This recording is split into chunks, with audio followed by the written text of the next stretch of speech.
ਕੋਲ ਅਗਲਾ Facebook message ਆਇਆ ਹੈ ਫਰਾਂਸ ਤੋਂ ਵੀਰ ਮਿਰਜ਼ਾ ਇਮਰਾਨ ਬੇਗ ਜੀ ਦਾ। ਇਹ ਲਿਖਦੇ ਹਨ, ਸਤਿ ਸ੍ਰੀ ਅਕਾਲ ਡਾਕਟਰ ਅਮਰਜੀਤ ਸਿੰਘ ਜੀ ਅਤੇ ਭੈਣ ਨੀਲਮ ਕੌਰ ਜੀ। ਸਤਿ ਸ੍ਰੀ ਅਕਾਲ। ਜਦ ਤੁਸੀਂ ਨਨਕਾਣਾ ਸਾਹਿਬ ਵਿਖੇ ਸਰਬੱਤ ਖਾਲਸਾ ਦੀ ਗੱਲ ਕਰ ਰਹੇ ਸੀ ਤਾਂ ਮੈਂ ਪਾਕਿਸਤਾਨੀ ਕੌਮ ਦੀ ਤਰਫੋਂ ਤੁਹਾਡੇ ਸੁਝਾਅ ਦਾ ਸਵਾਗਤ ਕਰਦਾ ਹਾਂ। ਇਹ ਸਾਡੇ ਲਈ ਮਾਣ ਵਾਲੀ ਗੱਲ ਹੋਵੇਗੀ ਅਤੇ ਪਾਕਿਸਤਾਨ ਖਾਲਿਸਤਾਨ ਸਬੰਧਾਂ ਲਈ ਇੱਕ ਇਤਿਹਾਸਕ ਕਦਮ ਹੋਵੇਗਾ। ਮੈਂ ਤੁਹਾਨੂੰ ਦੱਸਣਾ ਚਾਹੁੰਦਾ ਹਾਂ ਕਿ ਪਾਕਿਸਤਾਨ ਦੀ ਪਾਰਲੀਮੈਂਟ 'ਚ ਘੱਟ ਗਿਣਤੀਆਂ ਦੀਆਂ ਸੀਟਾਂ ਰਾਖਵੀਆਂ ਹਨ। ਉਹਨਾਂ ਨੂੰ ਵੋਟ ਪਾਉਣ ਦਾ ਦੁੱਗਣਾ ਅਧਿਕਾਰ ਹੈ। ਭਾਰਤ ਦੀਆਂ ਘੱਟ ਗਿਣਤੀਆਂ ਨੂੰ ਇਸ ਤਰ੍ਹਾਂ ਦੇ ਹੱਕਾਂ ਦੀ ਮੰਗ ਕਰਨੀ ਚਾਹੀਦੀ ਹੈ।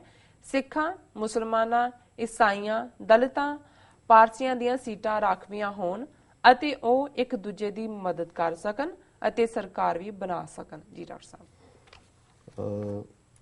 ਫਰਾਂਸ ਤੋਂ ਮਿਰਜ਼ਾ ਇਮਰਾਨ ਬੇਗ ਜੀ ਦਾ ਬਹੁਤ ਬਹੁਤ ਸ਼ੁਕਰੀਆ। ਪੈਰਿਸ ਤੋਂ ਸ਼ਾਇਦ ਉਹਨਾਂ ਨੇ ਲਿਖਿਆ ਜੀ। ਉਹਨਾਂ ਨੇ ਜਿਹੜਾ ਸਿੱਖ ਕੌਮ ਦੇ ਵਿੱਚ ਇਸ ਵੇਲੇ ਇਹਨਾਂ ਦਾ ਸੌਦਾ ਸਾਧ ਦਾ ਮਾਫੀ ਡਰਾਮਾ ਜਿਹੜਾ ਕੀਤਾ ਜੀ, ਉਹਨੂੰ ਲੈ ਕੇ ਜਿਹੜਾ ਇੱਕ ਬੜਾ ਪੁਖਤਾ ਵਿਚਾਰ ਚਾਰ ਚੁਫੇਰੇ ਡਿਸਕਸ ਹੋ ਰਿਹਾ ਕਿ ਇਸ ਸਾਰੇ ਸਿਸਟਮ ਨੂੰ ਨਕਾਰ ਕੇ ਸਰਬੱਤ ਖਾਲਸਾ ਦੀ ਜਿਹੜੀ ਖਾਲਸਾਈ ਜੁਗਤ ਹੈ ਸਿਆਸੀ ਮਸਲੇ ਹੱਲ ਕਰਨ ਦੀ, ਉਸ ਨੂੰ ਜਿਹੜਾ ਉਹ ਇੰਪਲੀਮੈਂਟ ਕੀਤਾ ਜਾਏ। ਔਰ ਇਹ ਸਰਬੱਤ ਖਾਲਸਾ ਸਿਸਟਮ ਹੀ ਸੀ 18ਵੀਂ ਸਦੀ 'ਚ ਜਿਹਨੇ ਇੱਕੋ ਵੇਲੇ ਦੋ ਪਾਵਰਫੁਲ ਜਿਹੜੀਆਂ ਹਕੂਮਤਾਂ ਸੀ, ਇੱਧਰ ਮੁਗਲ ਔਰ ਉੱਧਰ ਅਫਗਾਨ ਧਾੜਵੀ, ਉਹਨਾਂ ਦੇ ਨਾਲ ਟੱਕਰ ਲਈ ਔਰ ਕੁਛ ਹਜ਼ਾਰਾਂ ਦੀ ਗਿਣਤੀ 'ਚ ਹੀ ਹੋਣ ਦੇ ਬਾਵਜੂਦ ਉਹਨਾਂ ਨੇ ਦੋਨੋਂ ਹੀ ਇਹਨਾਂ ਤਾਕਤਾਂ ਨੂੰ ਭਾਂਜ ਦਿੱਤੀ, ਹਾਰ ਦਿੱਤੀ। ਔਰ ਇੰਡਸ ਦਰਿਆ ਤੋਂ ਲੈ ਕੇ ਦਰਾ ਖੈਬਰ ਤੋਂ ਰਾਦਰ ਜਮਨਾ ਤੱਕ ਜਿਹੜਾ ਹੈ ਉਹ ਖਾਲਸੇ ਦਾ ਰਾਜ ਹੋਇਆ ਜੀ। ਔਰ ਜਦੋਂ ਅਸੀਂ ਇਸ ਪਰੰਪਰਾ ਦੀ ਗੱਲ ਵੀ ਕਰਦੇ ਹਾਂ, ਪਿਛਲੇ ਦਿਨਾਂ 'ਚ ਇੰਗਲੈਂਡ ਦੇ ਇੱਕ ਸਕਾਲਰ ਇੱਕ ਰੇਡੀਓ ਟਾਕ ਸ਼ੋਅ ਤੇ ਵੀ ਉਹਨਾਂ ਨੇ ਉਹ ਆਏ ਔਰ ਉਹਨਾਂ ਨਾਲ ਵੀ ਵਿਚਾਰ ਹੋ ਰਹੀ ਸੀ। ਔਰ ਮੈਂ ਕਿਹਾ ਕਿ ਜੀ ਬੇਸ਼ੱਕ ਅਸੀਂ ਬਹੁਤ ਵਾਰ ਖਾਲਸਾ ਜਾਂ ਗੁਰਸੰਗਤ ਕੀਨੀ ਖਾਲਸਾ ਇਸ ਦੇ ਨਾਲ ਇਸ ਸਾਰੇ ਨੂੰ ਜਾਂ ਪੰਜ ਪਿਆਰਿਆਂ ਦੀ ਚੋਣ ਨਾਲ ਸਰਬੱਤ ਖਾਲਸਾ ਦੇ ਕਾਨਸੈਪਟ ਨੂੰ ਜੋੜਦੇ, ਪਰ ਇਹ ਮੱਚ ਮੋਰ ਪਿੱਛੇ ਜਾਂਦਾ ਹੈ। ਜਦੋਂ ਗੁਰੂ ਨਾਨਕ ਸਾਹਿਬ ਨੂੰ ਸਿੱਧਾਂ ਨੇ ਪੁੱਛਿਆ ਕਿ ਵੀ ਤੁਸੀਂ ਜਿਹੜੇ ਕਿਸ ਤਾਕਤ ਦੇ ਨਾਲ ਇੱਥੇ ਸਾਡੇ ਕੋਲ ਆਏ ਹੋ, ਉਹਨਾਂ ਪਹਾੜਾਂ ਦੇ ਉੱਤੇ ਜਾ ਕੇ ਜਿਵੇਂ ਸਿੱਧ ਪੁੱਛਣ ਸੁਣ ਬਾਲਿਆ ਕੌਣ ਸ਼ਕਤ ਤੁਧ ਇੱਥੇ ਲਿਆਈ ਜੀ, ਕਿ ਕਿਹੜੀ ਤਾਕਤ ਦੇ ਨਾਲ ਤੁਸੀਂ ਇੰਨੇ ਦੁਰਗਮ ਪਹਾੜਾਂ ਔਰ ਇਹ ਸਾਰੇ ਚੋਂ ਇੱਥੇ ਲਿਆਏ ਹੋ।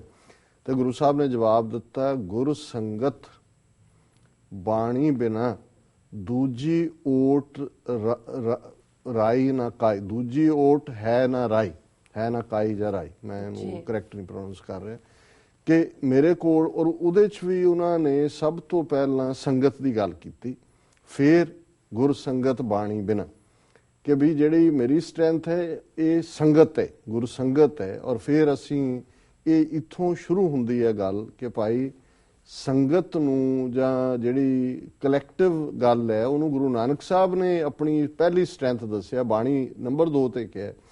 ਫਿਰ ਅਸੀਂ ਜੇ ਗੁਰੂ ਅਰਜਨ ਸਾਹਿਬ ਲਾਹੌਰ ਜਾਂਦੇ ਨੇ, ਜਦੋਂ ਉਹਨਾਂ ਦੀ ਸ਼ਹਾਦਤ 5 ਸਿੱਖ ਉਹਨਾਂ ਦੇ ਨਾਲ, ਜੇ ਅਸੀਂ ਦੇਖਦੇ ਹਾਂ ਗੁਰੂ ਤੇਗ ਬਹਾਦਰ ਸਾਹਿਬ ਦਿੱਲੀ ਜਾਂਦੇ ਨੇ ਸ਼ਹੀਦੀ ਦੇ ਦੇਣ ਦੇ ਲਈ, 5 ਸਿੱਖ ਉਹਨਾਂ ਦੇ ਨਾਲ। 10ਵੇਂ ਪਾਤਸ਼ਾਹ ਨੇ 5 ਸਿੱਖ 80,000 ਦੇ ਇਕੱਠ 'ਚੋਂ ਚੁਣੇ, ਆਪ ਉਹਨਾਂ ਦੇ ਅੱਗੇ ਖਲੋ ਕੇ ਹੱਥ ਜੋੜ ਕੇ ਅੰਮ੍ਰਿਤ ਦੀ ਦਾਤ ਮੰਗੀ।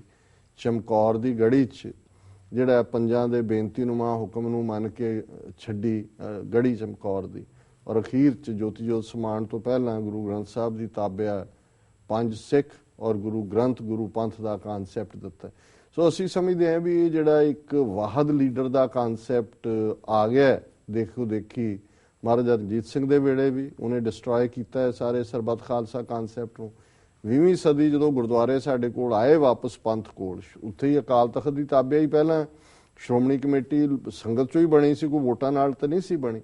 ਪਰ ਜਦੋਂ ਹੀ ਅਕਾਲੀਆਂ ਦੇ ਹੱਥ ਗੁਰਦੁਆਰੇ ਆਏ, ਇਹਨਾਂ ਨੂੰ ਵੀ ਲੱਗਾ ਵੀ ਅਕਾਲ ਤਖਤ ਜਾਂ ਗੁਰੂ ਪੰਥ ਦੀ ਅਸੀਂ ਕਿਉਂ ਪਾਵਰ ਨੂੰ ਰਹਿਣ ਦੇਣਾ, ਇਹਨਾਂ ਨੇ ਹੌਲੀ ਹੌਲੀ ਉਹਨੂੰ ਤਨਖਾਹੀਆ ਬਣਾ ਲਿਆ ਜਥੇਦਾਰ ਨੂੰ।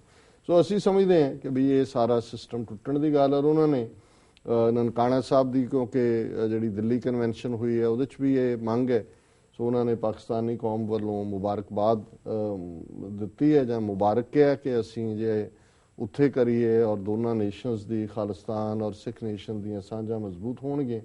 ਔਰ ਦੂਸਰਾ ਸਵਾਲ ਉਹਨਾਂ ਨੇ ਜਿਹੜਾ ਦੂਸਰਾ ਸੁਜੈਸਸ਼ਨ ਜਾਂ ਉਹਨਾਂ ਨੇ ਕਿਹਾ ਕਿ ਪਾਕਿਸਤਾਨ ਦੀ ਪਾਰਲੀਮੈਂਟ 'ਚ ਘੱਟ ਗਿਣਤੀਆਂ ਲਈ ਸੀਟਾਂ ਰਾਖਵੀਆਂ ਨੇ, ਔਰ ਉਹਨਾਂ ਨੂੰ ਉਹ ਆਪਣਾ ਨੁਮਾਇੰਦਾ ਚੁਣਨ ਲਈ ਵੀ ਵੋਟ ਪਾਉਂਦੇ ਨੇ ਔਰ ਜਨਰਲ 'ਚ ਵੀ ਪਾਉਂਦੇ ਨੇ।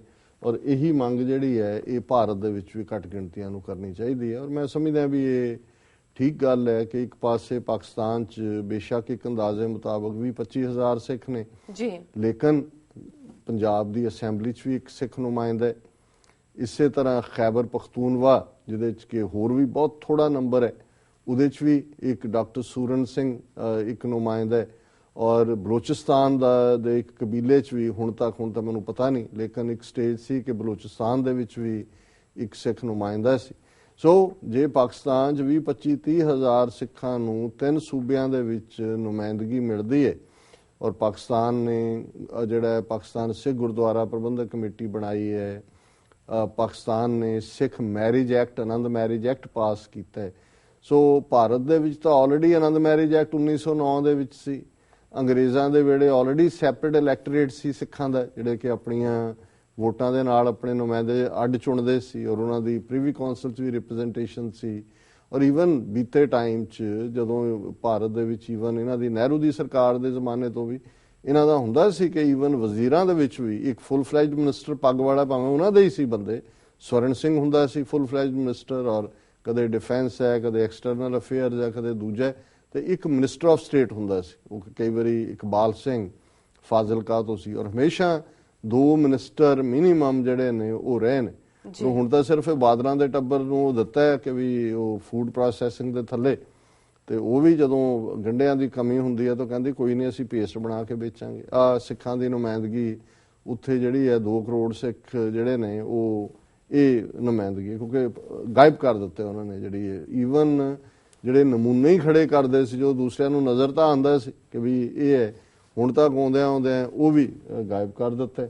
ਸੋ ਘੱਟ ਗਿਣਤੀਆਂ ਦਾ ਤਾਂ ਜੋ ਮੁਸਲਮਾਨ ਜਿਹੜੇ 170 ਮਿਲੀਅਨ ਨੇ, 17 ਕਰੋੜ ਲੇਟੈਸਟ ਸੈਂਸਸ, ਜੋ ਉਹਨਾਂ ਨਾਲ ਹੋ ਰਿਹਾ, ਈਸਾਈ ਜਿਹੜੇ ਸਾਡੇ ਤੋਂ ਜ਼ਿਆਦਾ ਨੇ ਗਿਣਤੀ 'ਚ ਇੰਡੀਆ 'ਚ, ਤੇ ਸਾਡੇ ਨਾਲ ਤਾਂ ਜੋ ਹੋ ਰਿਹਾ ਕਿ ਅੱਜ ਪੰਜਾਬ ਦੀ ਆਪਣੀ ਧਰਤੀ ਤੇ ਸਾਡਾ ਇਸ਼ਟ ਗੁਰੂ ਗ੍ਰੰਥ ਸਾਹਿਬ, ਉਸ ਨੂੰ ਕਿਵੇਂ ਥਾਂ-ਥਾਂ ਅਪਮਾਨਿਤ ਕੀਤਾ ਜਾ ਰਿਹਾ, ਅੱਗਾਂ ਲਾ ਕੇ ਸਾੜਿਆ ਜਾ ਰਿਹਾ, ਉਸ ਦੀ ਬੇਅਦਬੀ ਕੀਤੀ ਜਾ ਰਹੀ ਹੈ ਜੀ।